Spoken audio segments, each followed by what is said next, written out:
रब को याद करूं, एक फरियाद करूं, मुझे प्रधान बना दे ओए रब्बा। भाजी नमस्ते। अरे प्रधान के समरे दुआरे ये समरे दुआरे भाई, तोरे से कोनो दुख समस्या पड़े, मुसीबत पड़े, हम आओगे ना जानता हूँ। तोरे कोनो दुख समस्या मुसीबत पड़े एनी टाइम, दिन दोपहरिया आधी रात के बोलबू हम तोरे सामने हाजिर रह, ठीक है। और सुना हमारी बात, कोनो भी हवाई दवाई सुई के दिक्कत होए लपका पैसा, ठीक है, अपन एक दवाई सवाई कराऊ, और अगर पैसे की जरूरत पड़े मांग ले, ठीक है, हमका अपन समझा, ठीक है। चली तब ठीक प्रधान।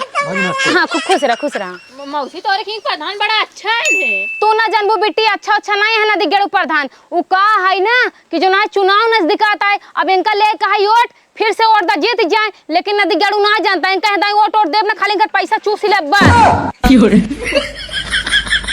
रुपया दिखाए गईला नेताजी, गांव की आवाज जाके दिल्ली में उठाए